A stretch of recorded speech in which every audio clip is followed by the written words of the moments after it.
মহাপ্রভুকে বলছেন সচির নন্দন। বৃন্দাবনে ভগবান শ্রীকৃষ্ণের অনেক নাম ছিল মা। নন্দনন্দন, যশোদানন্দন, ব্রজরাজ নন্দন। কিন্তু সেই ভগবান যখন কলিতে এলেন, তখন কলিতে এসে আমার কলির ভগবান তিনি একটি নামেই পরিচিত হলেন, আর সেই নামটি হলো সচির নন্দন। গৌরহরিকে কিন্তু কেউ বলে না জগন্নাথ সুত বা জগন্নাথ নন্দন, বলে কি? বলে না। গৌরহরি আমার মাতৃ নামে পরিচিত, সচির নন্দন গৌরহরি। কেন মাতৃ নামে পরিচিত? শাস্ত্র কি সুন্দর একটি দৃষ্টান্ত দিলেন। দেখুন, একটা উঠোনের মধ্যে একটা বাচ্চা সে হামাগুড়ি দিয়ে খেলে বেড়াচ্ছে, সবে হামাগুড়ি দিতে শিখেছে, গোটা উঠোনটার মধ্যে একদম হামাগুড়ি দিয়ে দাপাচ্ছে।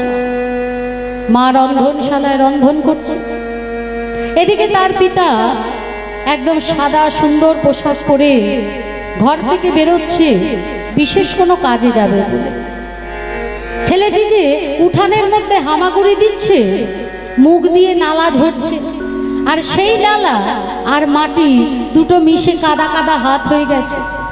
এদিকে বাবা সাদা ধপধপে জামা কাপড় পরে বেরিয়েছে।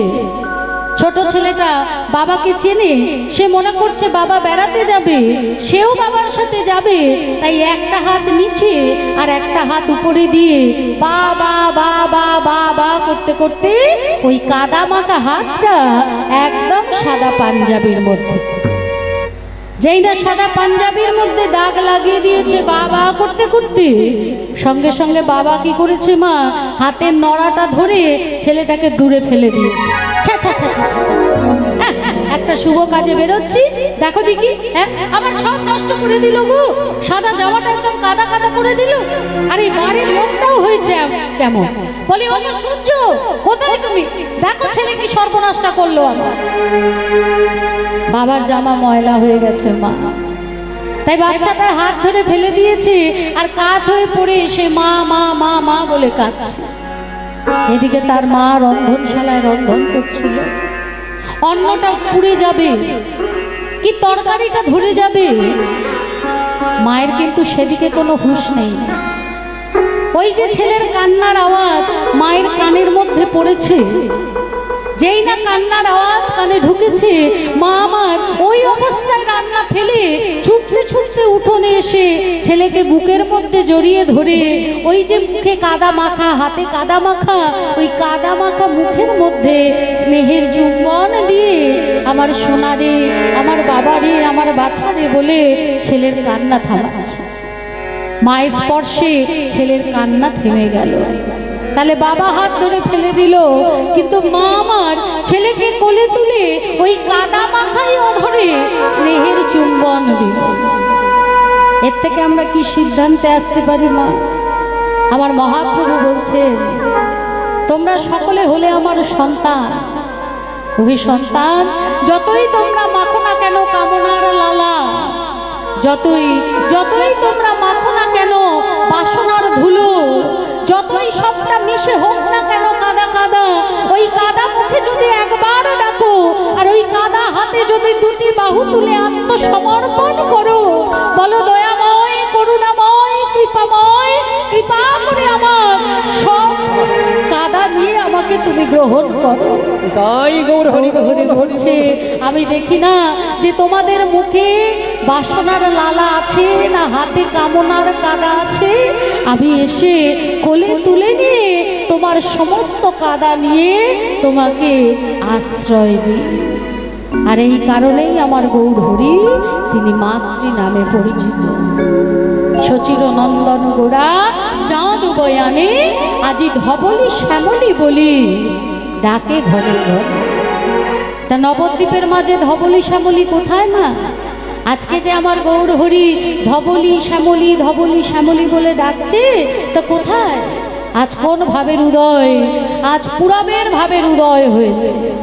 তাই সচির নন্দন আমার গৌরহরি পুরাবের ভাবে ভাবিত হই ধবলি শ্যামলি বলে, যেমন বৃন্দাবনে গোষ্ঠী যাওয়ার সময় ধবলি শ্যামলী বলে বেণু বাদন করতে, বেণু বাদন করিতে আজ সেইভাবে ভাবিত হয়ে আমার গৌর হরি তিনি বেণু বাদন করছেন। বেণু বাদন করছেন মুখে শীষ দিয়ে, মানে সিটি বাজিয়ে বেণু বাদন করছে। কারণ কলিতে তো আমার গৌরের হাতে বেণু নেই মা, হাত তোলা হরি বলে আমার গৌর হরি, বেণু পাবে কোথায়? তাই বদনে সিটি বাজিয়ে আজকে তিনি ধবলি শ্যামলী বলে ডাকছে। আর যখনই গৌরাঙ্গ মহাপ্রভুর এমন ভাব দর্শন করেছে নিতাই চাঁদ, সঙ্গে সঙ্গে নিতাই আমার কি করলে বুঝিয়া ভাবের গতি বুঝিয়া ভাবের গতি আমার নিত্যানন্দ রায় গো বুঝিয়া আমার নিতাই চাঁদ গৌরের ভাব বুঝিতে পেরে মনগত ভাব জানিতে পেরে বুঝিয়া ভাবের গতি আমার নিত্যানন্দ রায়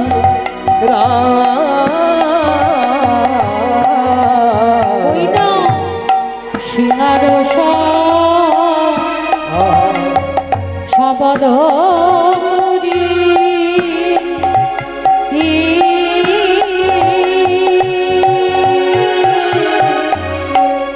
আজি বদন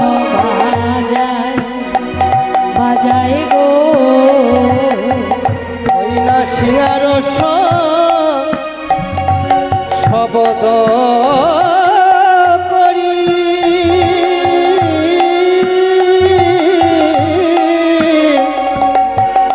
বদন বাজাই গো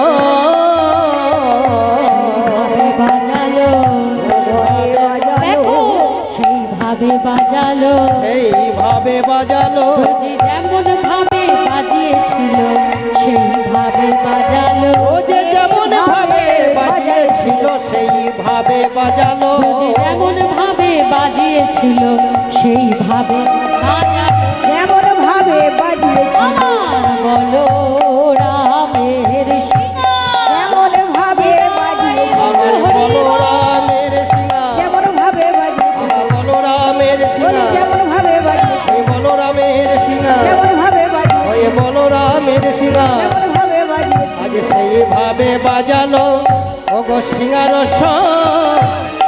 শবদ। যাগযজ্ঞ পূজা অর্চনা কিচ্ছু করতে লাগবে না কলিতে। এই কলিযুগে শুধুমাত্র মহামন্ত্র হরিনাম করলে সত্য ত্রেতা দাপর তিন যুগের পরমার্থ কলির জীব লাভ করবে।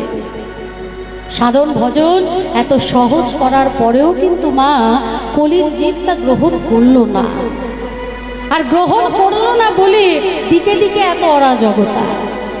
আমরা কলির বাবা মা, সন্তানদের দোষ দিয়ে কি হবে? আমরা কলির বাবা মা, আমরা নিজেরা কি করছি মা? হাতে করে সন্তানদের এক একটা নর পিশাচ বানিয়ে দিচ্ছি, নিজেরা হাতে করে বানাচ্ছি। আমাদের ছেলেমেয়েরা যদি ইংলিশ কালচারে বড় হয়, ছেলে বড় হয়েছে সানগ্লাস পরে, হাতে সোনার রিসলেট, একদম বাইক নিয়ে সুন্দর জামা প্যান্ট পরে বেরিয়ে যাচ্ছে, আসছে বন্ধুদের সঙ্গে। আমাদের মেয়ে ভগবানের নাম করে বলছি কি আর করব বলো, ছেলেটার যে মেয়ে কি হলো, মেয়েটার যে কি হলো, একদম গোল্লায় যাচ্ছে। কি বলি না মা? দেখবেন আপনার ছেলে যদি একটু, ছেলে বা মেয়ে যদি একটু ভক্তিপথে থাকে, পাড়া প্রতিবেশী অনেক কানাঘুষো করে। কিন্তু যদি একটু আধুনিক জগতে থাকে কানাঘুষো কিন্তু অতটা হয় না, তাই না? কেন না, আমরা নিজে হাতে এই দিনটা নিয়ে আসছি। আমরা তাদের এত আদর দিচ্ছি, এত ভালোবাসা দিচ্ছি, এত প্রশ্রয় দিচ্ছি, যা দৃষ্টান্ত চোখের সামনে। জানি আজকে সারা বিশ্ব তোলপাড়, শুধু ভারত নয়। লজ্জা হয় আমাদের। একটা দিন ছিল যখন সবাই গর্বের সঙ্গে বলতো, ভারত আমার জগত সবাই শ্রেষ্ঠ আসন লবে, বলো বলো বলো সবে শতমিনা বেনু রবে, ভারত আমার জগত সভায় শ্রেষ্ঠ আসন লবে। শ্রেষ্ঠ জায়গায় ছিল ভারত। কোন দিকে? সংস্কারের দিকে, সংস্কৃতির দিকে। পাশ্চাত্য দেশবাসী আমাদের ভারতবর্ষকে সম্মান করত, প্রণাম করত। আর সেই কারণেই ইসকনের জয় পতাকা স্বামী যখন আমাদের এই ভারতে পা রেখেছিলেন, এয়ারপোর্টে চরণটা রেখে পা থেকে জুতো আর মোজাটা খুলে খালি পায়ে হেঁটেছিলেন এবং এয়ারপোর্টে ষষ্ঠাঙ্গে প্রণাম করেছিলেন। অবাক সবাই, সাদা চামড়া এই সাহেব করছে কি, এইভাবে ষষ্ঠাঙ্গে প্রণাম করছে। যখন তাকে জিজ্ঞেস করা হলো তখন সে বলছে, করব না, প্রণাম করব না। এই ভারত ভূমির মাটিতে, এই ধুলায় অনুপরমাণুর মধ্যে আমার গৌরাঙ্গ মহাপ্রভু নিতাই চাঁদের চরণ ধুলি বিদ্যমান। সেই ভারত ভূমিকে আমি প্রণাম করব না? যেখানে চাঁদের চরণ ধুলি বিদ্যমান সেখানে আমরা জুতো পরে সংস্কার কি শুধু স্কুল দেবে? আপনার দায়িত্ব নেই? জন্ম তো দিয়েছেন আপনি, সন্তান তো আপনার, তাহলে আপনি কেন পড়াচ্ছেন না? কে কবে স্কুলের মধ্যে ধর্মীয় গ্রন্থ পড়ানো শুরু করবে সেই আশায় আমরা বসে থাকবো? ভগবান শ্রীকৃষ্ণকে আমরা চিনতে পারিনি, ভগবান শ্রীকৃষ্ণকে আমরা জানতে পারিনি, আমরা শুধু তার প্রেম লীলাই কীর্তন করি।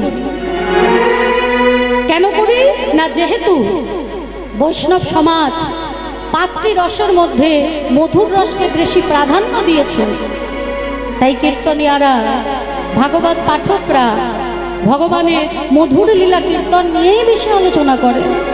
রাসলীলা, নৌকাবিলাস, দানলীলা, শ্রীমতীর মান ভঞ্জন, কলঙ্ক ভঞ্জন।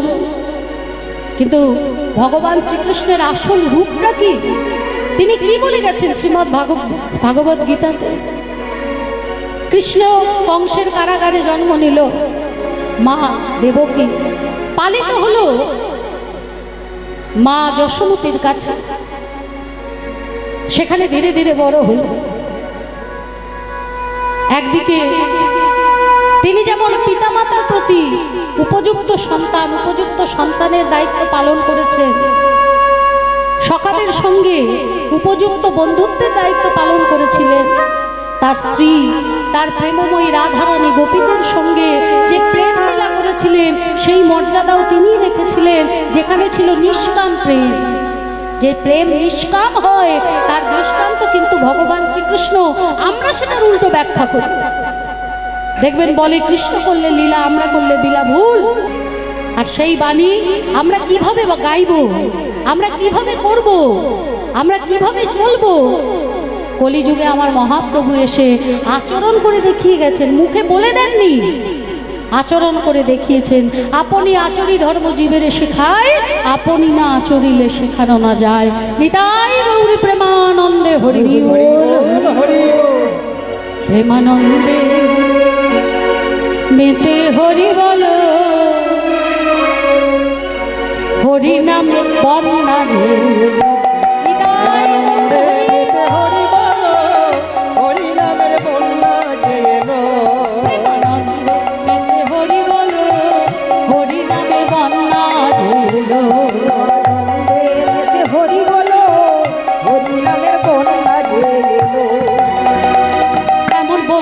দেখি নাই কেবল শুকনাতে তলা, এমন বন্যা দেখি নাই কেবল শুকনাথের তলা, বন্যা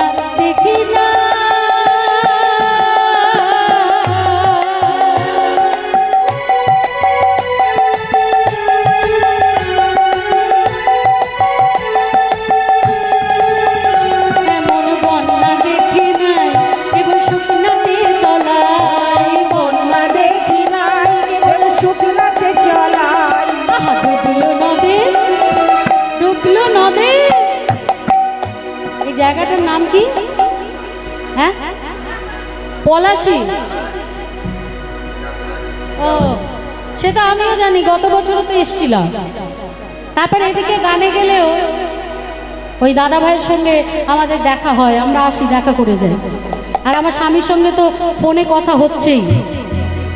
তাহলে এটা যে মীরাবাজার পলাশি সেটা আমরাও জানি। ঠিক করে বলুন এখন এই জায়গাটা কি? হ্যাঁ, বৃন্দাবনে এখনো যায়নি তো। নবদ্বীপ, নদিয়াতে আপনারা আছেন, নবদ্বীপ। আর আপনারা সকলে আজকে নদিয়া নদীবাসী। নিতাই গৌর প্রেমানন্দে হরি বল। আহা ডুবলো নদের পুরুষ নারী জাতির বিচার। আহা ডুবলো নদের পুরুষ নারী জাতির বিচার না। হরিদাস, হরিদাস কাজীর ছেলে কেউ বুঝি ডুবে গেল। হরিদাস কাজীর ছেলে সেও বুঝি ডুবে গেল। হরিদাস কাজীর ছেলে কেউ বুঝি ডুবে গেল। হরিদাস কাজীর ছেলে সেও বুঝি ডুবে গেল। হরি নামে বন্যা প্রেমানন্দে মেতে হরি বল। হরি নামের বন্যা যে এলো। প্রেমানন্দে মেতে হরি বল।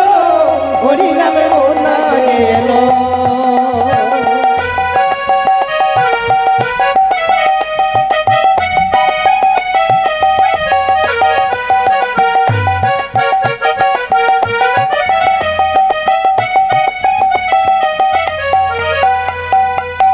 নিতাই গৌর হরি বল।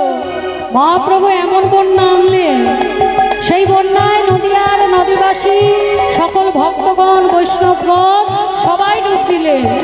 সমস্ত জাতের মানুষ ডুব দিলেন। সবাইকে ডুবতে দেখে আমার ভগবান মনে মনে ভাবছে, সবাই ডুব দিল, তাহলে আমি কেন বাদ যাব? সবাইকে ডুবতে দেখে ভগবান এসে ডুব দিলেন। আর মহাজন কলম দিলেন কি?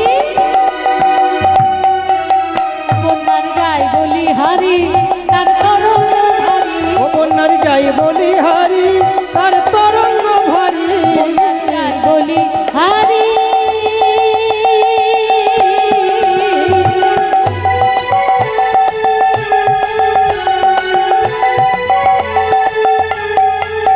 ও বন্যার যাই বলি হারি তার তরঙ্গ ভারী। ওটার যাই বলি হারি তার তরঙ্গ হারি। প্রেম তরঙ্গে খেলছে সাঁতার গোলক বিহারি। ওই প্রেমে তরঙ্গে খেলছে সাঁতার গোলক বিহারী। প্রেম তরঙ্গে খেলছে সাদার তরঙ্গ বিহারি। আবার সঙ্গে বাবা সঙ্গে হরি বল। দেখো সঙ্গে প্রভু নিত্যানন্দ পাথারে সাঁতার দিল। সঙ্গে প্রভু নিত্যানন্দ পাথারে সাঁতার দিল। সঙ্গে প্রভু নিত্যানন্দ পাথারে সাঁতার দিল। সঙ্গে প্রভু নিত্যানন্দ পাথারে সাঁতার দিল। হৃদয় গৌর হরি হরি বল হরি বল হরি বল। হরি নামের বন্যা ঝেল প্রেমানন্দ। প্রেমানন্দে মেতে হরি বল। হরি নামের বন্যা যে এলো।